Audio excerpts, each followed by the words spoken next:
Toby is a tram engine. He's short and sturdy. He has cow catchers and side plates and doesn't look like a steam engine at all. He takes trucks from farms and factories to the main line, and the big engines take them to London and elsewhere. His tram line runs along roads and through fields and villages. Toby rings his bell cheerfully to everyone he meets.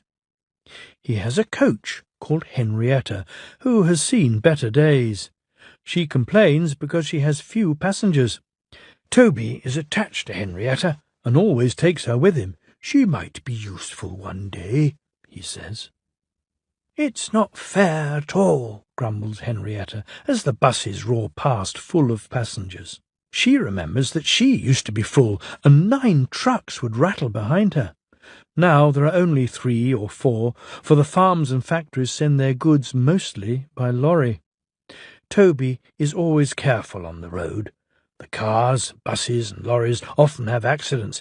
Toby hasn't had an accident for years, but the buses are crowded and Henrietta is empty.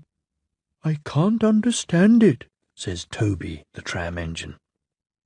People come to see Toby, but they come by bus.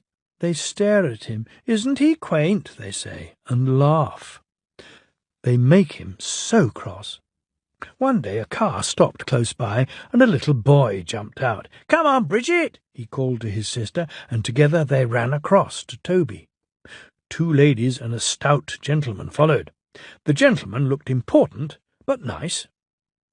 The children ran back. "Come on, grandfather, do look at this engine," and seizing his hands they almost dragged him along. "That's a tram engine, Stephen," said the stout gentleman. "Is it electric?" asked Bridget. "Oosh!" hissed Toby crossly. "Shh, shh," said his brother. "You've offended him." "But trams are electric, aren't they?"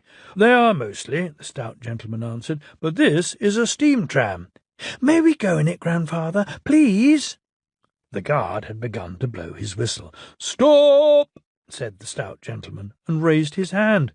The guard, surprised, opened his mouth, and the whistle fell out.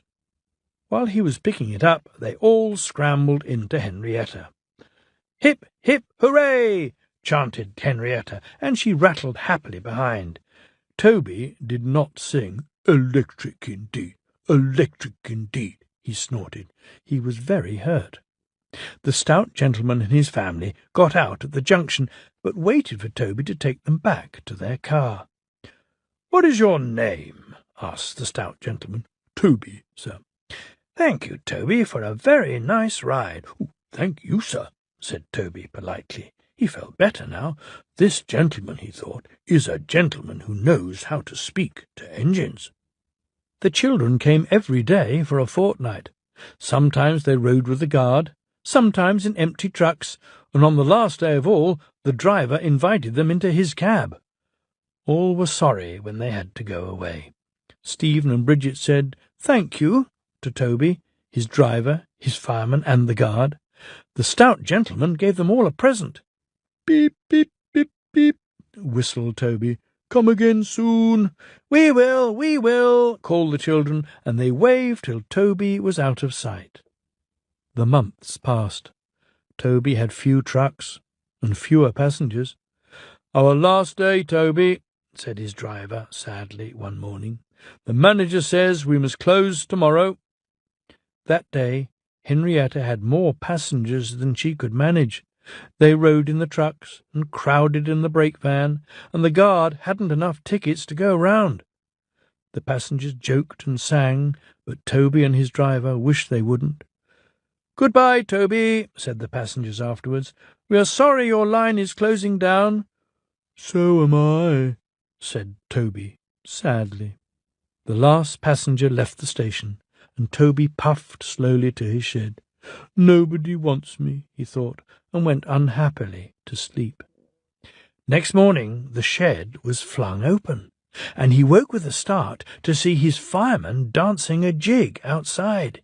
His driver, excited, waved a piece of paper. "Wake up, Toby!" they shouted, "and listen to this. It's a letter from the stout gentleman."